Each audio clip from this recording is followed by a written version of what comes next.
our last example on this is saying that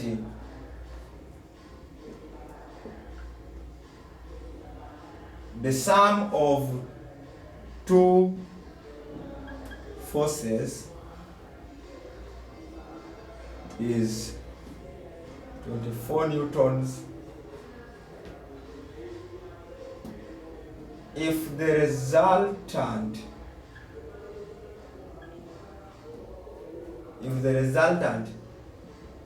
of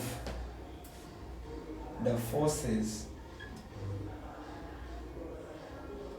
is 12 newton and at right angle to the smaller force, find the magnitude of the forces and the angle between them.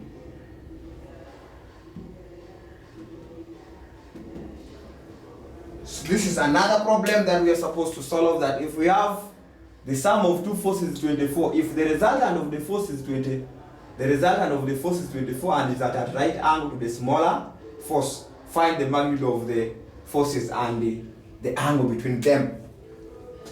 So I can begin with saying that maybe say F be the smaller force. Isn't it? So they are saying that if I have the smaller force as F, the resultant is at right angle to it. If it is F, the resultant is perpendicular to it and is at 90, isn't it? So if one of the forces, this resultant is supposed to be in the middle. So if one force is here and this is the resultant, that means another force cannot be here because the resultant force should always be in between the forces. So therefore our resultant should be now that. So this is the second force, and if the sum is, if they are saying that we have the sum is 24, that means if one is F, another one is 24 minus F. Is that okay? And now it remains, I can complete my parallelogram like that, and then I can complete the parallelogram as something like this.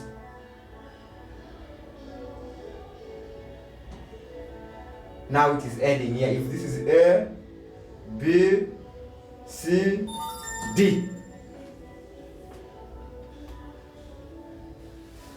Okay? So we are aware that this is 24 minus F as well.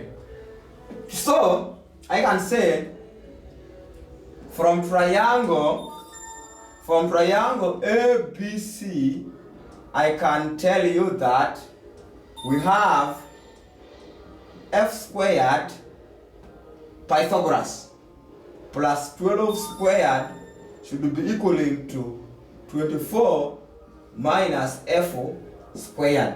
So I'll have F squared plus 144. Okay? You can open there our bracket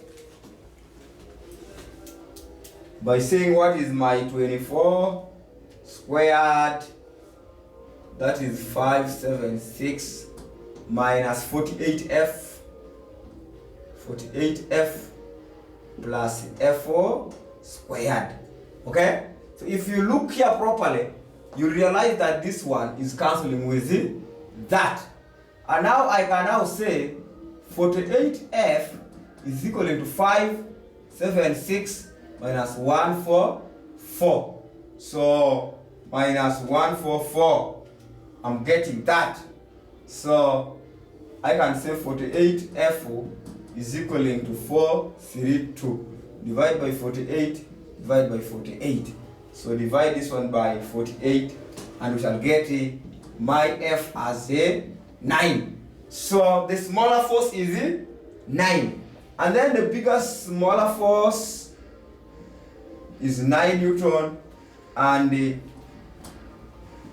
bigger force, since the sum is 24, it will be 24 minus 9. Okay? So you will get that. So that is supposed to be the values of the smaller and the bigger force. And now they are also telling us that the angle between them, we can as well go ahead and get the angle between them. If at all I've known that this one here, my F here is supposed to be 9 newtons and this one is supposed to be 15 newtons. It is very true that we can now get, this. You can say from that triangle, good enough it is a right angled triangle. Okay? I can use my tan.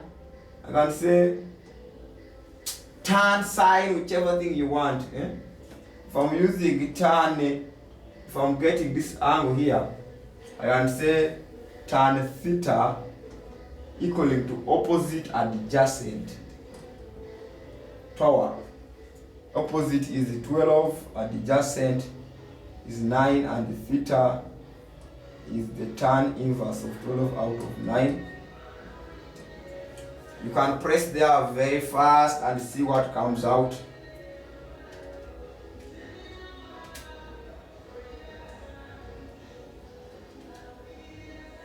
(53.13 degrees). But that is this angle here. So, but our aim is to get the angle between them, which is this. So what is this angle alpha? You can also get it as that. So you can say alpha equaling to 90 minus 53.13. So you can say it is 90 minus 53.13, and you get your 36.87. Okay? Now that is this angle here, and that angle is the same angle here. So that means that the angle between them, will be equaling to 90 plus this angle here, 36.87. Because if I calculate this, I first calculated this one here, which was giving me this, and then the angle up here is 90 minus, isn't it? Sum of angles, right angle triangle equal to 90. So 90 minus this to get this angle here. But this angle here is the same as this. Because these two are parallel to each other. This is parallel, right? So this angle is the same as that. So if this angle is that means that to get the whole angle between this force and this, it is this alpha plus 90. So you'll say now plus yoga 90 to come with the 126.87. Okay? So you make conclusion that the two forces are 9, the smaller force is 9 and the bigger force is 15, with an angle of 126 between the two forces. So that is basically our last example on parallelogram law. We shall meet for the next method.